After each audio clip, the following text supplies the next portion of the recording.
आदाब, सत श्री अकाल। मैं पंजाबी समझ लेती हूँ अच्छी खासी, इसीलिए आप सबकी बातें सुन भी ली। और आज बहुत अरसे बाद आंखों से आंसू भी निकल आया जब मोनिका इस किताब का पेपर पढ़ रही थी। मुझे लगता नहीं किसी ने इतनी खूबसूरती से इस किताब को समझा होगा जिस तरह से मोनिका ने समझा है। और जिस तरह से मैं तारीफ़ें सुन रही हूँ और जिस तरह से माहौल है, मुझे इस बात की पूरी अब मैं इस बात से पूरी कॉन्फिडेंस है कि बूटा जी ने इस किताब का बहुत खूबसूरत अनुवाद किया है। तो बहुत बहुत शुक्रिया आपका बूटा जी। और आप ही की वजह से आज ये किताब पंजाबियों तक पहुंच रही है, पंजाब तक पहुंच रही है। और मैं आपका दर्द समझ रही हूँ और आप मेरा दर्द समझ रहे हैं। तो इस बात का सबसे बड़ा, और खूबसूरती के नाम पे निर्मल जी माफ़ कीजिएगा, ये कोई पर्सनल बात नहीं है, लेकिन आपने मेरी पूरी मेहनत को मेरी खूबसूरती तक सीमित कर दिया। ये मुझे थोड़ा सा बुरा इसलिए लगा क्योंकि हम औरतें ज़िंदगी भर इस चीज़ से लड़ते आ रहे हैं कि हमारी एक औरत होने के बजाय हमें हमारा दर्जा दिया जाए जो हम जिस चीज़ को मेहनत करते हैं। काश मेरी खूबसूरती उन सालों में जब मैं डॉक्टर के पास अपनी तकलीफ़ें लेके जा रही थी, काश उस वक्त मेरी ये खूबसूरती मेरे काम आई होती है। उस वक्त खूबसूरती मेरे काम आई होती जब रात को मैं नींद की दवाई खा कर सो रही होती थी। तो ये मैं बस ये कहना चाहूँगी कि ये मेहनत थी, और मैं नहीं चाहूँगी कि इस मेहनत को कोई और नाम दे। और बस यही मेरा बस इतनी सी दिक्कत थी मुझे आपकी बात पर। और जो आदमी करता है वो तो आदमी की खुद की कमजोरी है। अगर ऐसा होता तो हिंदुस्तान में आज कोई लॉ एंड ऑर्डर प्रॉब्लम ही नहीं होती, सारी खूबसूरत औरतों को भेज दिया गया होता और सारी प्रॉब्लम सॉल्व हो गई होती। लेकिन फिर भी दुनिया ने एक बदसूरत डोनाल्ड ट्रंप को वोट किया और प्रेसिडेंट बनाया अमेरिका का। आप लोगों का बहुत बहुत शुक्रिया, क्योंकि गुजरात फाइल्स जो है ये कभी किताब तो होनी ही नहीं थी। ये एक जैसे आप लोगों के सामने रखी गई है बात कि ये एक तजुर्बा था और ये एक कहानी थी जिसे मैं आप लोगों के सामने लाना चाहती थी, लेकिन मुझे इसे कोई लाने नहीं दे रहा था। और मैं आपको बता दूं कि ये बहुत तकलीफ वक्त रहा है मेरे लिए। जिस दिन ये किताब लॉन्च हुई है 22 मई को ये ऑफिशियली मार्केट में आई है, उसके बाद जिस दिन मैं घर गई हूँ बहुत रोई हूँ उस दिन रात को मैं, क्योंकि आप शायद इस बात का अंदाज़ा भी नहीं लगा सकते हैं कि आप बाहरी दुनिया से तो लड़ सकते हैं, लेकिन जब आपको अपने लोगों से, अपनी ऑर्गेनाइजेशन से लड़ना पड़े तो उससे बड़ी फाइट कोई और नहीं हो सकती। मैं 8 महीने अंडर कवर रह के एक मुसलमान की हैसियत से नहीं गई थी, ना मैं किसी हिंदूवादी सोच को एक्सपोज करने गई थी। मैं सिर्फ जस्टिस के लिए गई थी वहाँ पर, क्योंकि मेरा ये मानना है कि अगर 84 के दंगों को जस्टिस मिली होती तो 93 नहीं होता, 93 को जस्टिस मिली होती तो 2002 नहीं होता, और अगर 2002 को जस्टिस मिली होती तो आज हम जैसे लोग जो हर चीज़ को धर्म के नाम पर बांटते हैं वो नहीं होता। तो ये बात है, और इसीलिए मैं गई थी, इसी सोच को बदलने के लिए गई थी मैं कि मैं सोच को उजागर करूं। ये लोग जो, जैसे मैंने सिंघल से बात की, वो एक हिंदू होने के नाते मुसलमानों को नहीं मार रहे थे, वो इसलिए मार रहे थे क्योंकि उनको फोर्स कर दिया गया था उस बात पे कि अगर तुम ये नहीं करोगे तो कोई और करेगा और तुम्हें प्रमोशन इसी बात पे दिया जाएगा। वो मुझसे कहते हैं कि जब मैंने इशरत जहाँ को मारा तो मुझे तो ये भी नहीं पता था कि वो कौन थी, वो टेररिस्ट थी या नहीं थी। मैं ये आपके सामने लाना चाहती थी कि ये वो इंसान हैं जो आज हमारे प्राइम मिनिस्टर बन के बैठे हैं। वो जब इशरत जहाँ और सोहराबुद्दीन का एनकाउंटर हुआ तो सारी बॉडीज़ प्रेस कॉन्फ्रेंस में सामने रखते थे और कहते थे देखो ये मुसलमान फ़िदाइन आपके हिंदू लीडर को मारने के लिए आए हैं। अब बाद में पता चलता कि ये फेक एनकाउंटर है। वही फेक एनकाउंटर पंजाब में भी हुआ, ये बताने के लिए कि देखो कांग्रेस और इंदिरा गांधी के ऊपर कितना बड़ा ख़तरा था इन सिखों से। हिस्ट्री अपने आप को रिपीट कर रही है और हिस्ट्री आज भी रिपीट कर रही है। हम इस मुल्क में माइनॉरिटी और मेजॉरिटी 2 किस्म के लोग हैं। माइनॉरिटी वो जो जस्टिस चाहते हैं और मेजॉरिटी वो जो अपने घरों में खुशहाल बैठे हुए, उनको किसी चीज़ से फ़र्क नहीं पड़ता है। ये माइनॉरिटी और मेजॉरिटी इस कंट्री की, धर्म की बेसिस पे माइनॉरिटी मेजॉरिटी नहीं है। लेकिन मुझे खुशी है कि यही माइनॉरिटी आज अपनी आवाज़ उठा पा रही है। किसी ने मुझसे कहा, एक बात मुझे याद नहीं किसने कहा, मैं नाम नहीं उनका ले पाऊंगी। उन्होंने कहा कि बहुत बड़ी टॉलरेंस है कि मोदी जी ने इस किताब को छपने दी और आज तक इस किताब पे कोई इंजंक्शन नहीं हुआ। ये मोदी जी की टॉलरेंस नहीं है, ये उनकी मजबूरी है कि वो इस किताब पर बैन नहीं लगा सकते हैं, क्योंकि द मोमेंट उस किताब पे बैन लग जाएगा मीडिया उस बारे में बात करने लगेगी। तो ये बहुत बड़ी स्ट्रैटेजी है, ये इस मुल्क की टॉलरेंस नहीं है कि वो, क्योंकि अगर वो टॉलरेंट होते तो मैं 3 हफ्ते पहले कतर में थी और कल कतर के राजदूत कतर के जो अमीर हैं वो हिंदुस्तान आए हुए हैं। मैं कतर में लैंड कर रही हूँ APJ अब्दुल कलाम पर भाषण देने के लिए, उनकी बर्थ एनिवर्सरी पर। इंडियन एम्बेसी कहती है कि राना के अलावा कोई भी इंसान हो लेकिन ये इवेंट कैंसिल कर दिया जाएगा। ये मोदी जी का डर है एक छोटी सी पत्रकार से कि उन्होंने एक पत्रकार को APJ अब्दुल कलाम के बारे में बात करने नहीं दिया। तो हम टॉलरेंस की बात कर रहे हैं, तो ये टॉलरेंस है, ये वो टॉलरेंस है जो हमें दिखाई नहीं देता। ये मोदी जी की वो उदारता है जो हमें दिखाई नहीं देती, और यही उदारता जो उनकी है मैं आपके सामने कोशिश कर रही हूँ लाने की। और आजकल ऐसी उदारता अगर सामने लेके आई जाए तो उसे देशद्रोह कहा जाता है। तो अगर इसे देशद्रोह कहा जाता है तो मैं बहुत बड़ी देशद्रोही हूँ और मुझे इस बात पे फख्र है। और मैं चाहती हूँ कि इस देश में ऐसे देशद्रोही बहुत सारे पैदा हों, क्योंकि हम ये ना भूलें कि भगत सिंह को भी देशद्रोही कहा गया था। तो इस मुल्क में आज देशद्रोह और पेट्रियाटिज्म का जो मजाक बना रहे हैं, ये किताब अपने वक्त के लिए बहुत सही किताब है। मुझे लगा था, किसी रिव्यूअर ने कहा, book that was never meant to be a book, truly it was meant to be a story, it was meant to be an investigative story. मैं 26 साल की थी जब मैं अंडर कवर गई थी। मेरी कोई पर्सनल लाइफ नहीं रही उसके बाद से, इसलिए नहीं रही क्योंकि 26 साल में 8 महीना जब आप इंसान अंडर कवर रहता है किसी और का नाम लेकर, उसके बाद आपकी ज़िंदगी रह भी नहीं जाती है। 5 साल तक मैं एक साइकाइट्रिस्ट के पास जा रही हूँ कि मुझे बिना नींद की गोली के नींद नहीं आती, क्योंकि वो डर जो आप लोगों को उस वक्त मेरी बहादुरी लगती है, वो एक्चुअली मेरा डर है जो मेरी बहादुरी बन के सामने आ रहा है। मेरे अंदर बहुत डर है अभी भी, क्योंकि डर कई चीज़ों का होता है। मैं 1993 के दंगों की बच्ची हूँ। जब मैं 8 साल की थी और मेरे दरवाजे पर लिख दिया गया चलो अयोध्या 6 दिसंबर, और उसी रात घर में एसिड की बोतलें फेंकी गई और ये कहा गया कि हम दोनों बेटियों का आज उठा लिया जाएगा। और उस वक्त हमारे पड़ोसी बग्गा जी जो सिख हैं वो हमको लेकर 1 महीने किसी के घर रख दिया, और हमें ये नहीं पता था कि हमारे घर का क्या हाल है। लोग आते थे, कहते थे जी ये कौन है, मतलब हम मुझे और मेरी बहन के लिए पूछते थे। लोग कहते थे अरे ये रेफ्यूज लेने आई है हमारे घर में। बड़ा अजीब लगता था, लेकिन वो सिख फैमिली की बड़प्पन देखिए जो उन्होंने हमें अपने घर में अपनी बेटियों की तरह रखा, और मैंने वो देखा है जो मैं नहीं चाहती कि कोई और देखे। इसीलिए 2002 के दंगों में एज एन 18 ईयर ओल्ड मैं रिलीफ वर्कर के तौर पे गई, और तब मैंने डिसाइड किया कि जब चीफ मिनिस्टर के घर के 10 किलोमीटर दूर एक रेप हो रहा है किसी औरत का, और वो इंसान वहाँ बैठ के मुसलमानों के खिलाफ स्पीच दे रहे हैं, तो मेरे सामने और कोई ऑप्शन नहीं था, बस एक जर्नलिस्ट बनने का ऑप्शन था कि मैं उनकी कहानी कहना चाहती थी।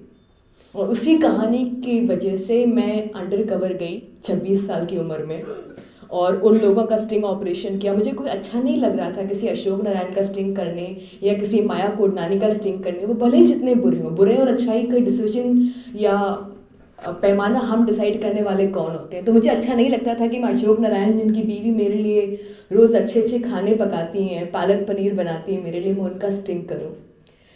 और स्टिंग करने को मैं बहुत जायज़ भी नहीं समझती, क्योंकि आज के ज़माने में हर इंसान, आप दूध वाले से लेकर सब्ज़ी वाले पर स्टिंग करने लग रहे हैं आजकल। लेकिन मेरे लिए उस वक्त स्टिंग करना इसलिए ज़रूरी हो गया था क्योंकि ये वो लोग थे, जब नानावटी कमीशन से ने इनसे बात करने के लिए कही कि आपने उस वक्त क्या देखा, तो इन्होंने कहा मुझे कुछ याद नहीं। लेकिन इनकी याददाश्त मेरे सामने बहुत ठीक हो गई, क्योंकि मैं इनकी कमज़ोरियों पे इनकी जो वीकनेसेस है उसको टैप कर रही थी। मुझे एक दिन नहीं लगा वो ये सच्चाई बाहर लाने में, 8 महीने लग गए। एक इंसान के साथ 20-20 मीटिंग्स के बाद सच्चाई बाद में बाहर आई है। ये आसान नहीं था, ये बहुत मुश्किल था एक जर्नलिस्ट के लिए कि कभी कभार आप, जैसे एक दिन मैं PC पांडे के यहाँ बैठी थी और दूर से मैंने देखा कि एक लॉयर आ रहे हैं जो मुझे राणा के तौर पे जानते हैं। फ़ौरन मैं अंदर भाग गई। पीसी पांडे जी की बीवी किचन में चाय बना रही थी, तो मैंने उनका कहा मैम मुझे बुखार जैसा लग रहा है, क्या मैं कमरे में लेट सकती हूँ? तो गर्मी का महीना था, मैं कंबल ओढ़ के लेट गई। जब तक वो लॉयर साहब बैठे रहे बाहर कमरे में, 2 घंटा कंबल ओढ़ के लेटे रही, और जब वो गए तब मैं निकली हूँ। और मैं आपको बता नहीं सकती हूँ, ऐसे कई मौके आए हैं कि मुझे लगा कि आज शायद ये मेरी ज़िंदगी का आखिरी मौका है। मैं ये क्यों कर रही थी? शायद मैं थोड़ी पागल भी हूँ, और मुझे लगता है हम सब लोग जिनमें एक जुनून होता है वो पागल होते हैं। और हम सब में, और ये जुनून मेरा 93 से भी आया और 84 से भी आया, क्योंकि बग्गा जी की फैमिली भी 84 के राइट्स में इफेक्ट हुई थी। तो उन सब के एक्सपीरियंसेस मेरे साथ थे, इसीलिए मैंने कभी किसी को किसी धर्म के इस पे नापा तोला नहीं है। जब माया कोडनानी मेरे सर पर तेल लगती थी अपनी बेटी समझकर, तो मुझे बहुत तकलीफ होती थी, लेकिन और तकलीफ तब होती थी जब वो कहती थी कि मुसलमानों को तो मरना चाहिए। वो एक औरत थी, एक माँ भी थी, तो इसीलिए वो मेरे सर पर तेल लगती थी। लेकिन उनके अंदर की वो नफ़रत जो थी, वो मुझे इनकैप्सुलेट करनी थी कि ये वो लोग हैं जिनकी नफ़रत की वजह से आज आप और हम एक ऐसे इंसान को अपना प्रधानमंत्री मान रहे हैं जो 2002 में जब दंगे हो रहे थे, तो उन्होंने अपनी, जो आपने किताब में देखा है कि उन्होंने अपना ध्यान कहीं और दे दिया। और मैं ये किताब चाहती तो इस किताब में कोई ऐसे लिखती, मैंने कोई इस किताब में कोई कमेंट्री नहीं की। अगर आपने पढ़ी हो, मैंने कोई ओपिनियन नहीं दिया है। मैंने आपके सामने सिर्फ उन 10 लोगों की सच्चाई रखी है जो उस वक्त सबसे टॉप पोजीशन में थे और मोदी जी के सबसे करीब थे, और जिनको आइडियली नानावटी कमीशन के सामने अपना बयान देना चाहिए था। क्यों नहीं दिया? शायद उनमें खौफ था कि अगर दे देते तो मोदी जी उनको उसके बाद, रिटायरमेंट के बाद, प्लस पोजीशन नहीं देते। शायद उनकी रीढ़ की हड्डी कमज़ोर थी। जो भी था, मेरे लिए एक तरीका था कहने का। मुझे याद है जिस दिन मैं नरेंद्र मोदी का स्टिंग करने गई कमरे में, उनके ऑफिस में, तो मेरी घड़ी में एक कैमरा लगा हुआ था। तो मैंने माइक जो है मेरे फ्रेंच कलीग उनसे कहा कि देखो ये हमारा आखिरी है, आज ये आखिरी दिन है स्टिंग का, या तो हम इस पार रहेंगे या तो उस पार रहेंगे, या तो हम पकड़े जाएंगे कैमरा के साथ। लेकिन उस 19 साल के बच्चे की, आप लोग मेरी बहादुरी की बात कर रहे हैं, उस 19 साल के फ्रेंच लड़के की बहादुरी की दाद देनी चाहिए, जो अंदर जाता है और मोदी से कहता है sir you are such a great man, मैं जहाँ जहाँ जाता हूँ ऑटो वाले आपकी तारीफ़ करते हैं। तो मोदी जी बड़े खुश हो जाते हैं कि कोई अंग्रेज़ उनकी तारीफ़ कर रहा है। तो फिर बराक ओबामा की किताब उठाते हैं और कहते हैं I want to be like this man, अंग्रेज़ी में कहते हैं मोदी जी उनसे। और आज देखिए वो ओबामा से हाथ मिला रहे हैं प्राइम मिनिस्टर बन के। अभी उस इंसान की मुझे इस चीज़ की तारीफ़ करनी पड़ेगी कि उनमें हमारे में कुरान शरीफ में एक चीज़ है कि फ़िरौन की बात करते हैं हम। फ़िरौन जैसा भी था बड़ा अक्लमंद था, भले ही लोगों का खून करता था, लेकिन अक्लमंद बहुत था और बहुत ताकतवर था। और हिस्ट्री ऐसे लोगों से भरी हुई है। तो मोदी जी से सीखना चाहिए कि एक चाय वाले होने के बावजूद, और एक चाय वाला की उनके हौसले की दाद देनी चाहिए कि भले ही हज़ारों इनोसेंट लोगों की बॉडी पे से चल के गए, लेकिन उन्होंने सीखा और वो प्राइम मिनिस्टर बने। उनकी ख्वाहिश थी कि वो प्राइम मिनिस्टर बने और वो प्राइम मिनिस्टर बने। तो उनसे सीखनी चाहिए audacity of perhaps your ambition and how to perhaps make it work, even if it is at the cost of walking over dead bodies. I hope you get my sarcasm.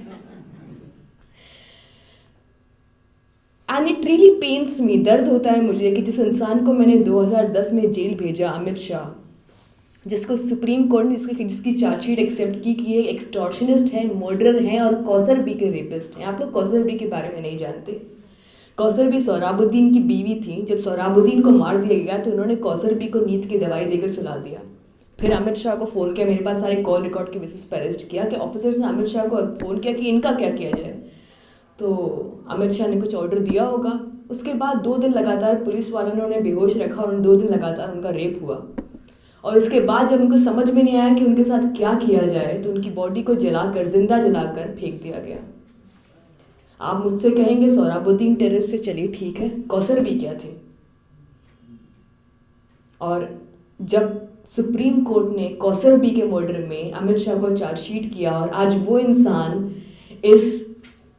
इस मुल्क की ruling party के president हैं, ये हमारे बारे में भी बहुत कुछ कहता है कि हम कितने गिरे हुए लोग हैं, हम कितने मरे हुए हमारा ज़मीर है कि हम 31% ही हैं हम जिसने वोट किया है, लेकिन ये एक पूरी सोसाइटी पर रिफ्लेक्ट करता है। ये सिर्फ इस 31% पर रिफ्लेक्ट नहीं करता है जिन्होंने मोदी को वोट किया, ऐसे इंसान को वोट किया जिसके पार्टी प्रेसिडेंट को सुप्रीम कोर्ट ने एक्सटॉर्शनिस्ट मर्डरर कहा है, एंड सुप्रीम कोर्ट ने ही कहा है he is the modern day Nero who looked away.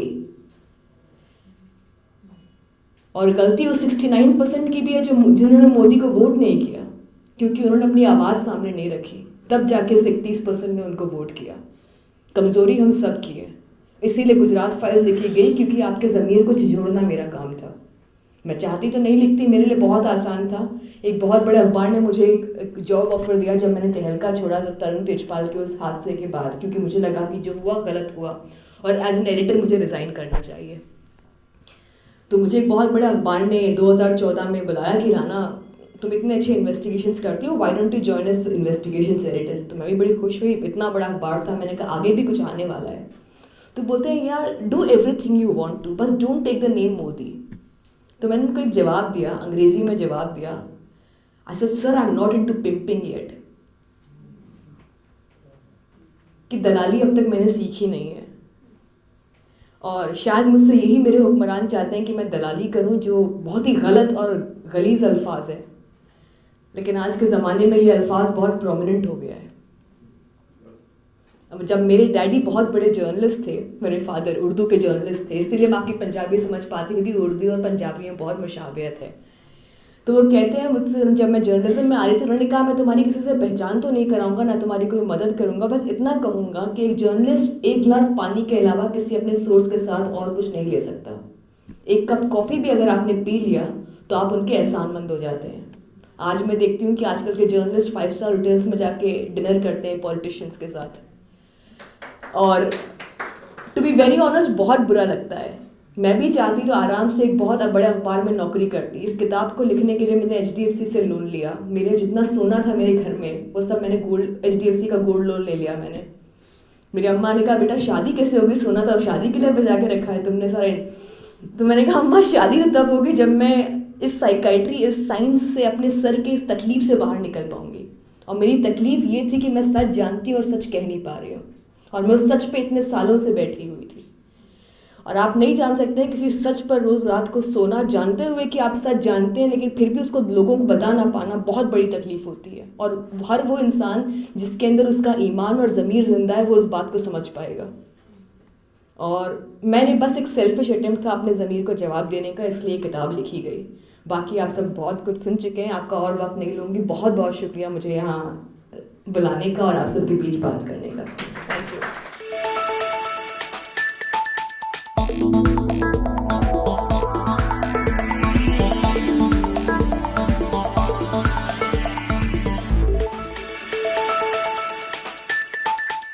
Thank you.